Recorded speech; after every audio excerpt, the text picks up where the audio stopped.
Hi Cloverbuds, I'm glad you decided to join me again this week. Today we're going to be talking about a very special holiday.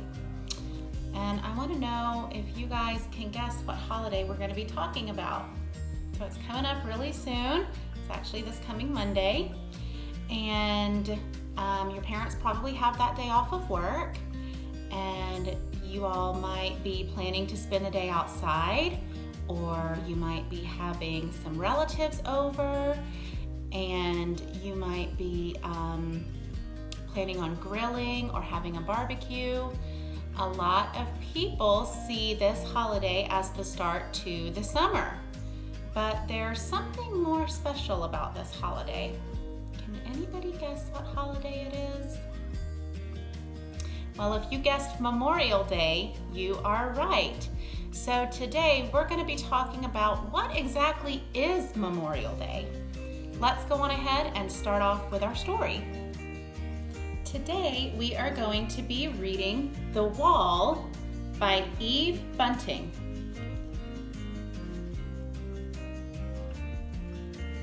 This is the wall, my grandfather's wall. On it are the names of those who were killed in a war long ago. Where is Grandpa's name, I ask. We have to find it, Dad says. He and I have come a long way for this, and we walk slowly, searching.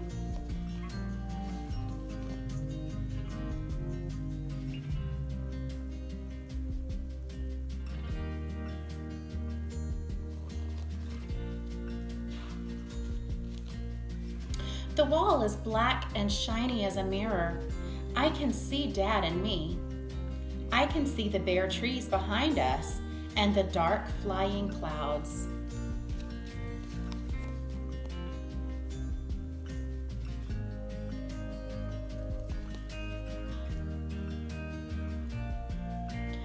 A man in a wheelchair stares at the names. He doesn't have legs. I'm looking and he sees me looking and smiles. Hi, son. Hi. His hat is a soft, squashed green, and there are medals on it. His pant legs are folded back, and his shirt is a soldier's shirt. So the boy says that this man looks like a soldier. What are some things about him that make the boy think he looks like a soldier? He's got on his camouflage and his hat here, right?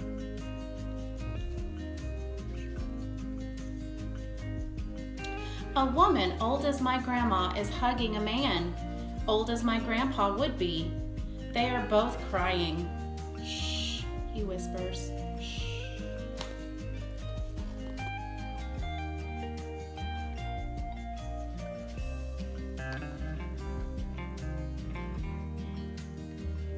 Flowers and other things have been laid against the wall. There are little flags, an old teddy bear, and letters weighted down with stones so that they won't blow away. Someone has left a rose with a droopy head. See all of the gifts that have been left at the wall?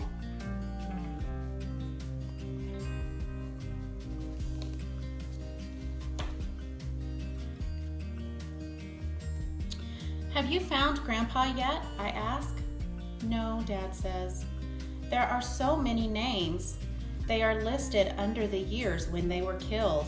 I found 1967. That's the year my grandpa died. Dad runs his fingers along the rows of print, and I do too. The letters march side by side like rows of soldiers. They're nice and even. It's better printing than I can do. The wall is warm.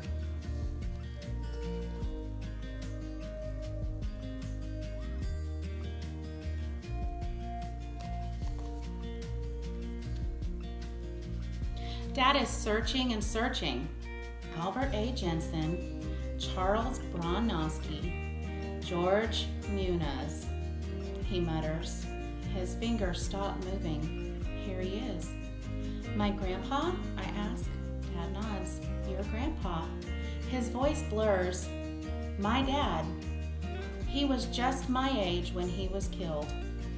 Dad's rubbing the name rubbing and rubbing as if he wants to wipe it away. Maybe he just wants to remember the way it feels. He lifts me so I can touch it too. See his dad? The boy's dad is rubbing over the boy's grandpa's name over and over again.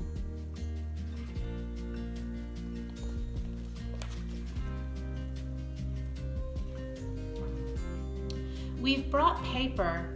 Dad puts it over the letters and rubs it with a pencil so that the paper goes dark and the letters show up white. You've got parts of the other guys' names on there too, I tell him. So they're making a rubbing of the boy's grandpa's name on the memorial.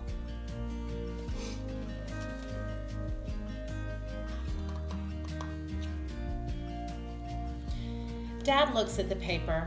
Your grandpa won't mind. They were probably some of his friends anyway, I say. Dad nods. Maybe so. A man and a boy walk past. Can we go to the river now, Grandpa? The boy asks. Yes. The man takes the boy's hand. Button up your jacket. It's cold. So there's another boy with his grandpa visiting the memorial at the same day as this boy is with his dad.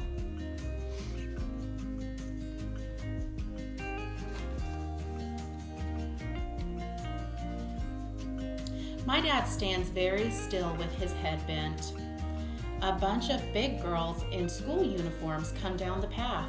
Their teacher is with them. They are all carrying more of those little flags. Is this the wall for the dead soldiers, Miss Gerber? One of them asked in a loud voice. The names are the names of the dead, but the wall is for all of us, the teacher says.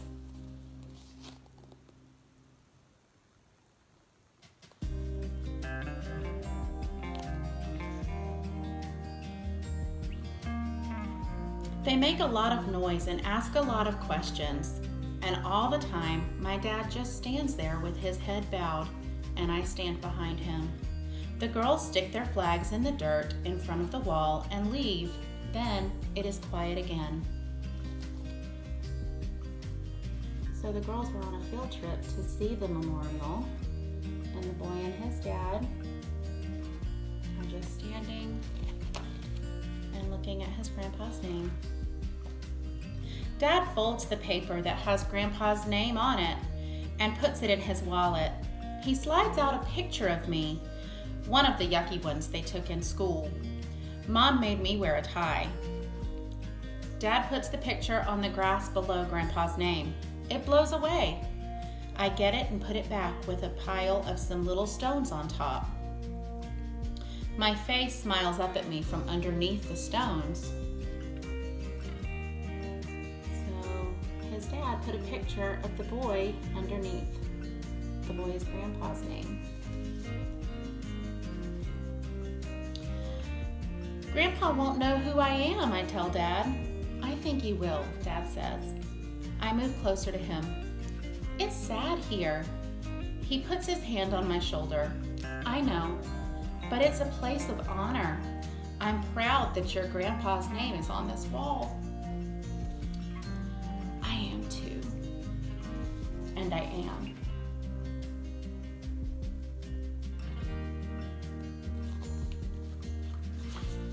The end. So in our story, we read about the Vietnam Veterans Memorial. The Vietnam Memorial is in Washington, D.C., and we're going to look at some pictures of it in just a few minutes. But in our story, we got to see some of the people that were also visiting the wall, that were there to remember the veterans that had died in the Vietnam War. We saw this gentleman who likely is a Vietnam veteran himself. He was there to see the names of some of the people that he served in the military with.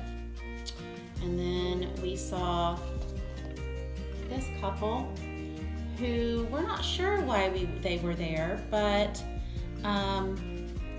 they may have been there to see a relative's name or to see some friends' names. We also saw in here these gifts that had been left at the wall. And sometimes people leave gifts to help them remember their relatives or their friends.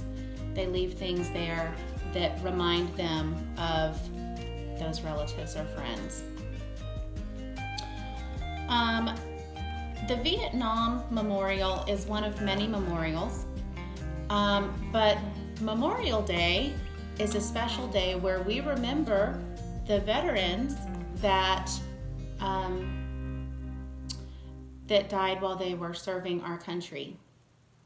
And so it's a very special holiday. And I hope that you will do the next activity with me. We're going to talk about that a little bit more. And I can't wait to see some of your pictures. Poppies are flowers that we use to help us remember people that died while they were serving our country in the military. The poem In Flanders Fields helped to make the poppy into the flower of remembrance. Now we're going to make our own poppies to help us remember. You will need a coffee filter, a sponge paintbrush, a regular paintbrush, a Sharpie marker, red tempera paint, black tempera paint, and a plain white sheet of paper. You'll also need some paper plates to put your paint on.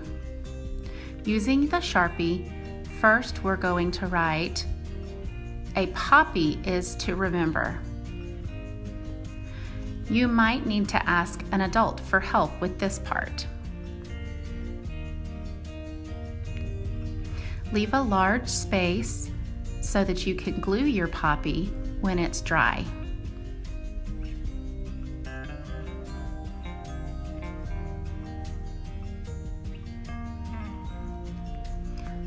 Set that page aside.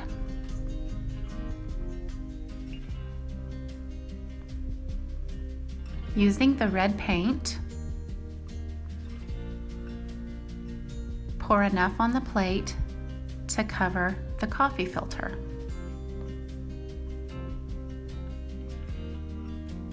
Use your sponge brush.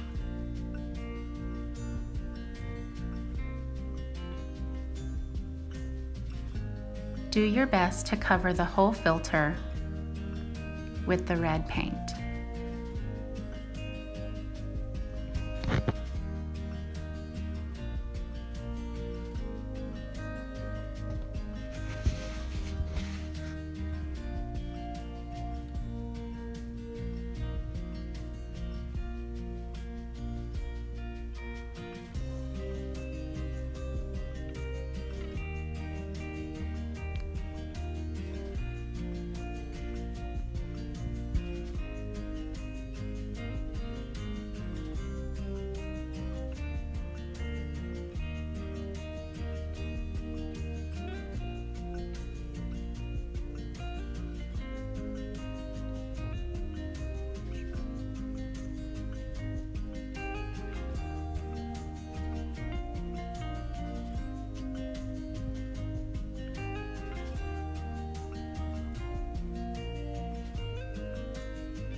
Taking the black paint,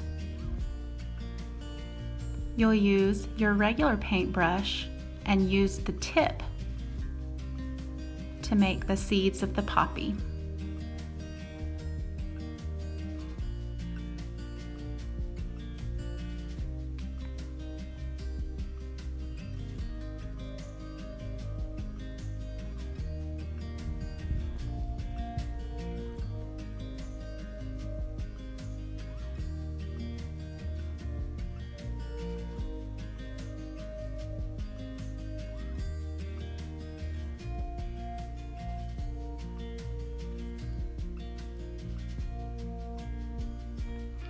Bring your white page back to your workspace.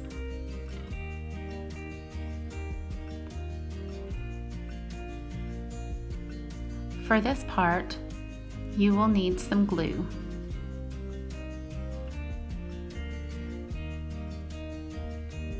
You can use Elmer's glue, like I did, or a glue stick. Put enough glue on your paper to hold your poppy.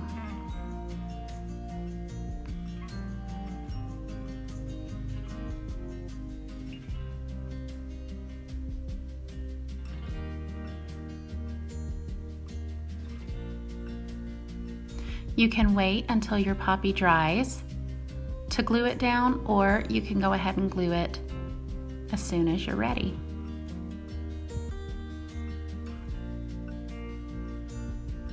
Crumple up the edges to make it look more like a flower.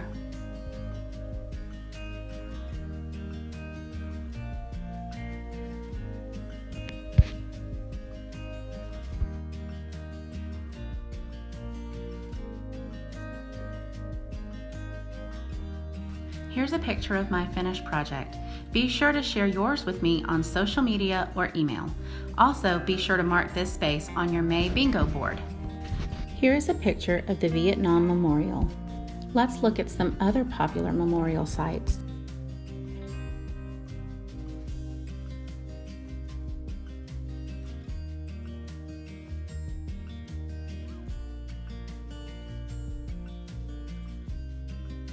Thanks for joining me for this very special Clover Buds, and I look forward to seeing you again in June.